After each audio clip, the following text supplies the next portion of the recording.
ఇంటింటికి వెళ్తున్న బిఎల్ఓలు హైదరాబాద్లో మొదటి రోజు నమోదు చేయడం జరిగింది. 0.53% వచ్చాడు.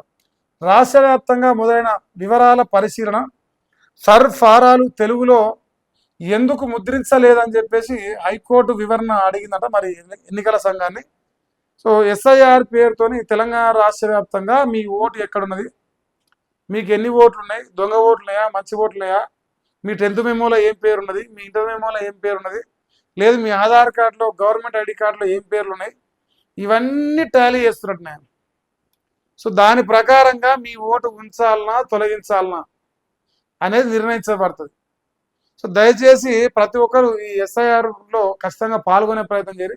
మీ ఓటు హక్కుని మీరు నమోదు చేసుకోండి, రక్షించుకునే ప్రయత్నం చేసుకోరు. ఉన్నది చెప్పాలంటే ఇలా హైదరాబాద్ లాంటి ప్రాంతాల్లో ఈ 50% 60% వరకే ఓటింగ్ అవుతున్నది, అంతకు మించి పోల్ కావట్లేదు.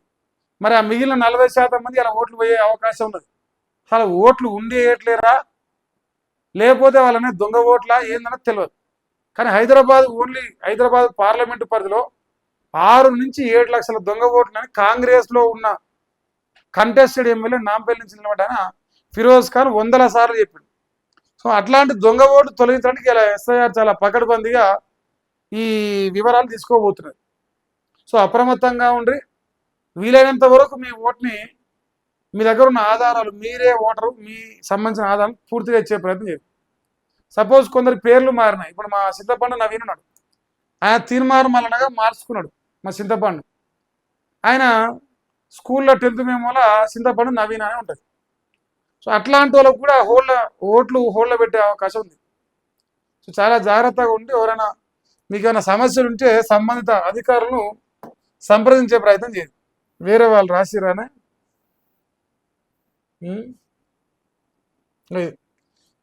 సవాళ్లతో సురు చేసడం.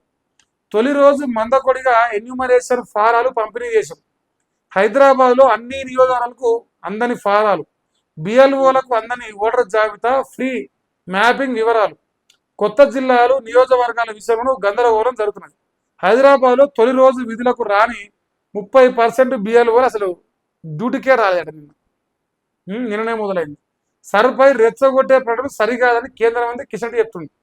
బూత్ లెవెల్ ఏజెంట్లు అప్రమత్తంగా ఉండాలని మంత్రి పొన్నం ప్రభాకర్ చెప్తుంది.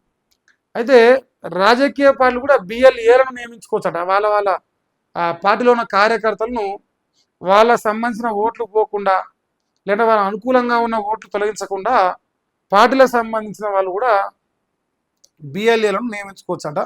సో ఏది ఏమైనా దొంగ ఓట్లను తొలగించాలి, అంటారు లబ్ధిదారులకు న్యాయం జరగాలి. ఎవరైతే నిజంగా న్యాయంగా ఓటేసే హక్కు ఉందో వాళ్ళకు మాత్రం న్యాయం జరగాలి.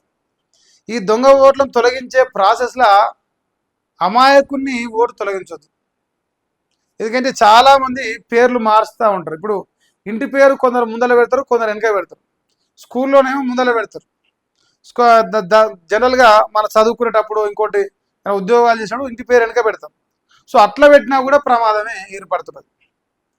రాజకీయ పార్టీలు మాత్రం వాళ్ళ పార్టీలో ఉన్న కార్యకర్తలు వాళ్ళ అనుకూలమైన ఓట్లు కాపాడుకోవడానికి వాళ్ళు వీలైనంత వరకు ప్రయత్నం చేస్తున్నారు. వాళ్ళ పార్టీ కార్యకర్తలతో సమావేశాలు ఏర్పాటు చేసుకున్నారు ఎస్ఐఆర్ మీద. మరి భారతీయ జనతా పార్టీ మాత్రం దాదాపుగా సైలెంట్ ఉంది. ఎందుకంటే వాళ్ళ క్లారిటీ ఉందేమో, మరి మా ఓట్లు అయితే తొలగించడం వాళ్ళ క్లారిటీ ఉందేమో తెలియదు. కాంగ్రెస్ వాళ్ళు బీఆర్ఎస్ వాళ్ళు మాత్రం మూకుమ్మడిగా చేస్తున్నారు. చూడాలి. ఇంకా ఈ ఎస్ఐఆర్ పేరుతోని ఇంకొక చర్చ కూడా ప్రజల లోపల ఉన్నది. దానికి తోడు ముస్లిం సమాజం లోపల ఉన్నది. ప్రధానంగా ముస్లింల ఓట్లు తొలగించే అవకాశం ఉంది అని జాగ్రత్త పడుతున్నారు. సో వాస్తవానికి అయితే ఇప్పుడు ఓల్డ్ సీట్లో పోయేది మొత్తం ముస్లింల ఓట్లే పోతాయి. ఒకవేళ లబ్ధిదారుని ఓటు వేదంటే వాళ్ళు దాదాపు ముస్లింలు అయ్యే ఉంటారు. ఎందుకంటే హైదరాబాద్ ఓల్డ్ సీట్లో 6-7 లక్షల దొంగ ఓట్లు ఉన్నాయి. మరి ఏం జరుగుతుంది, అసలు ఎంతమంది ఓట్లు పోతాయా అని చాలా ఆతృతగా చూస్తారు. ఇంకోటి, రాజకీయ నాయకులకు 2-3 ఓట్లు ఉంటాయి. అది సర్పంచ్ అయినా, ఎంపీటీసీ అయినా, ఎమ్మెల్యే అయినా, ఎవడైనా సరే పట్టణంలో ఒక ఓటు ఉంటుంది, గ్రామాల్లో ఒక ఓటు ఉంటుంది. అసలు 2-3 ఓట్లు కూడా తొలగించబడతాయి.